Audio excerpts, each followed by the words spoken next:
Today, we're meeting with Chief Jim McIntire of the Bristol Police Department, and there's something exciting coming up for the town meeting in the spring of 2022, and that is a bond issue on the warrant for a new public safety building to house both the police and fire department. Now, Chief, the big question, why? Police department is up and running. Why do we need a new building for public safety? What are the main factors that have brought this to the table? So this building is a bit antiquated. It was built, I believe, in 1968 or 1969. It was never designed to be a police station. It was designed to be a town office building to also house a police station. And then after a few years, I believe in the 90s, they made this addition from this wall out, which is the newest part of the building, which was built to be the town offices to house the selectmen's meeting room and whatnot. So we've inherited the whole building since the town has moved out into the new building, and the actual layout and the functionality of the building is not laid out for police services. As we don't have an outside storage garage facility or what's called a sally port for cruiser maintenance as well as storage of the equipment. It would also help with outside storage or long-term storage of evidence, large evidence items. We've had an issue with that. We've had to rent my box storage units to actually house some of that. The other issue with that is transporting a prisoner from outside of the police car into the booking room. You're outside in the elements. You have an exposure for escape potentially. You also have an exposure for potential ambush if there's a friend of the arrested party who wants to greet us at the police station. That's an opportunity for that. So it's a security issue for both the prisoner and the officer. The other I guess obvious issue is that the building is a split level building. It was built so that there are two levels. This is the basement level or the ground level. It's only accessible by the long ramp that you've entered from the street, which is not easily accessible from the driveway, or coming down at least a minimum of 4 steps into the booking area or 8 steps off the front lobby. So there's no way to enter the building without taking the down ramp or on the back side of the building, the ramp that goes to the second floor. Well, Chief, do you think that when we finish our tour of this building, we might take a trip over to Farmington and show the community what a new building might look like? Absolutely, absolutely. Well, what do you say we take a walk through the building? Sounds good. And if you put your hands behind your back, I'll demonstrate kind of escorting you in.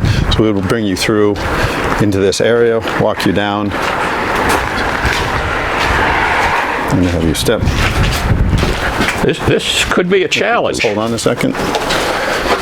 Let me get you. So you've got a release to get in, and I decide to head in the other direction. You very easily can escape. So then we have another set of stairs that we'll have to escort you down here. So if you step down gently, and then walk you into the booking room, which is this room immediately to our left. I'm going to have you go over on the far side and just have a seat right in the far side right here. All right. So this is our booking facility, and that's the process to get you in and out of the cruiser. And it doesn't matter if it's 90 degrees outside and there's a lot of tourists around, or whether it's 20 below and it's pitch dark at 2 in the morning. That's a pretty high-risk move. It is risky. And I assume from time to time you've had a few officers that have gotten into a scuffle in that area? So we've had both scuffles, we've had escapes, we've had people actually bolt and run during that transition. So it's happened to us, it's happened to us recently. So when you have an officer who's injured, that must be a rather big expense. So officer injury is an expense, but also when you're handling prisoners, a citizen injury is an expense as well. So we are extremely vulnerable to liability.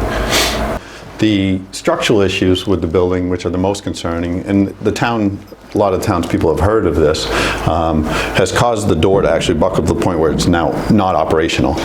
And if you actually come into the room, you can see the fracture of the wall which is causing separation, in some cases quite large. So basically, we've got one holding cell. So if you have two prisoners or an adult and a juvenile, must present a bit of a challenge. Well, that is correct. So a juvenile cannot be kept in this room. They have to be in a different room. Sight and sound separation is required by federal law.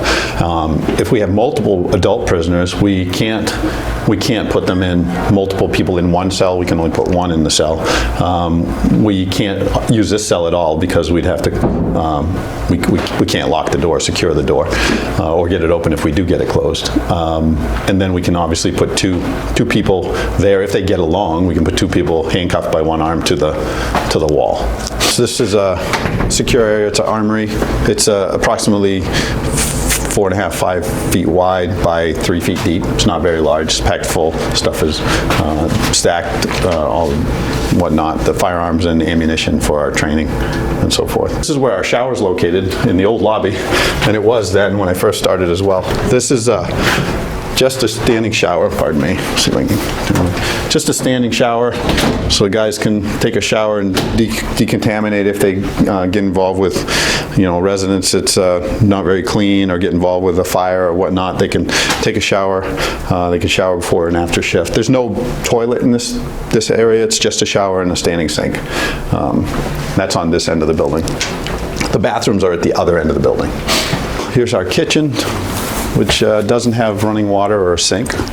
So it's just an area where we have a refrigerator and counter space, but no sink, area to wash your dishes or clean a cup or get a cup of water. This is the locker room. So a quick pan of the locker room. Essentially, it's just a big square room where guys have individual lockers or cubbies so they can suit up prior to their shift. This is what we have for an interview room. Fairly small quarters, which is fine, but it's the only room we have. We use it, it's an all-purpose interview room.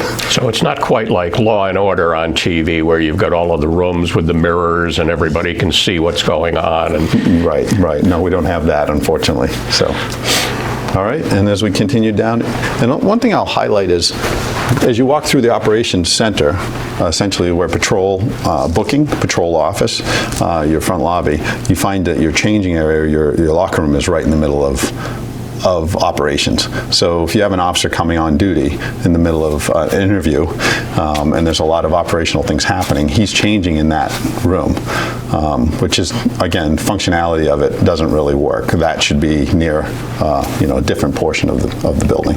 yeah, so not any privacy for the officers, not any privacy for a person being interviewed as a victim. Correct.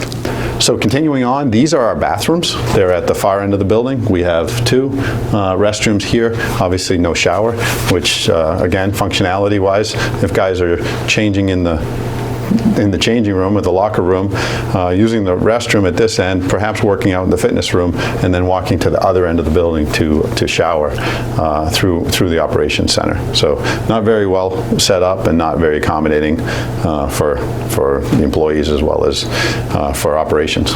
If you kind of relate where we are in the building from the street side, we're on the far right end of the building from the street. So we're looking down the corridor now to the entrance where you brought me in as the suspect. Correct. And this long corridor houses the booking room, the administrative area, the operational center, the whole guts, the locker room, everything, and it's all along one corridor. Modern police function is obviously accessibility. You want to eliminate stairs. You want people to be able to walk in without having that restriction. You also want to keep operations separate from other activities going on. Maybe new complaints walking in the lobby.